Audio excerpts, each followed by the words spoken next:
en 20 ans, il y a eu tellement de changements dans les communications. Les moyens se sont diversifiés, les stratégies se sont complexifiées.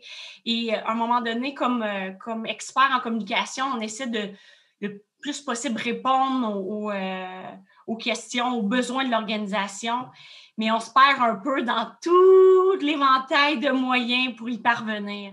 Donc, le nanoprogramme m'a vraiment permis de me recentrer sur ma pratique, sur les besoins vraiment de l'organisation, puis être vraiment en mesure de encore mieux conseiller mon organisation. Cette formation-là, elle est très pratique, très concrète. Donc, justement, le projet, il est vraiment adapté à notre organisation dans lequel on travaille justement tout au long du programme, vraiment du diagnostic jusqu'au plan d'action. Donc, on est vraiment dans le concret. Puis, je pense que ça, c'est l'élément qui fait vraiment la force du nanoprogramme définitivement. Parce que, oui, on met beaucoup de temps quand même à suivre cette formation-là, mais ultimement, on apporte beaucoup à l'organisation. On avait un diagnostic à faire de notre organisation, avoir une vision 360 de notre organisation.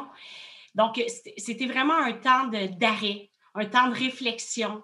J'ai vraiment réorienté complètement ma vision de la priorité. Le diagnostic critique des communications a vraiment permis une prise de conscience sur les forces, les faiblesses au niveau des communications de mon organisation. Puis justement, à la suite de ce travail-là, découlait un plan d'action qui m'a permis vraiment d'avoir une vision à long terme sur les objectifs, puis les enjeux, puis les projets à venir. Puis déjà, présentement, je suis en train de travailler sur des actions concrètes qui découlait justement de ce fameux diagnostic-là. Donc, c'est vraiment très, très concret là, présentement dans l'organisation. Puis en ce moment, justement, pour la révision technologique, on travaille avec des consultantes.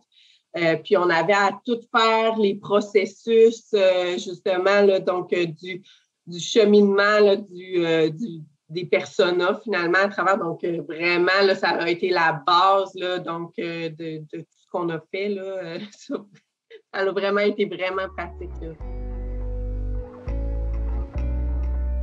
Pour moi, là, c'était primordial déjà d'impliquer le président directeur général de l'organisation pour qu'il puisse vraiment commencer déjà à adhérer à cette vision-là qu'on est en train de développer, aux actions, à vraiment bien saisir le discours de l'organisation.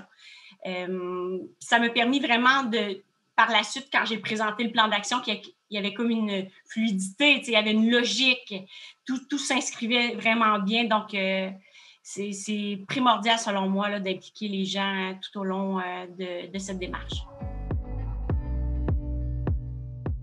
En fait, la force de ce nanoprogramme-là, c'est le fait qu'on allie plusieurs savoirs. Le savoir théorique, mais aussi l'expérience vécue des gens, parce qu'il y a un échange exceptionnel avec les autres professionnels dans d'autres domaines. Et ça, là, ça enrichit vraiment le nanoprogramme, parce que ça nous permet vraiment d'avoir des perspectives de d'autres organisations et d'être plus créatifs dans notre façon de déployer nos stratégies. Ça, j'ai trouvé ça vraiment très, très fort. Aussi, tout le corps professoral avait beaucoup d'expérience terrain, pas juste théorique, mais terrain. Ça, je pense que vraiment, là, ces forces-là jumelées ensemble qui ont fait une différence là, sur la qualité du nanoprogramme. Ça a vraiment changé ma façon de réfléchir les stratégies de communication, puis d'aller beaucoup plus loin dans cette réflexion-là.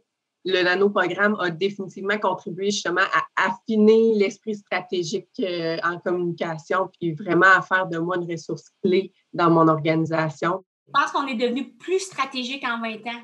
C'est ça que je trouve qu'on n'a jamais été aussi important dans une organisation.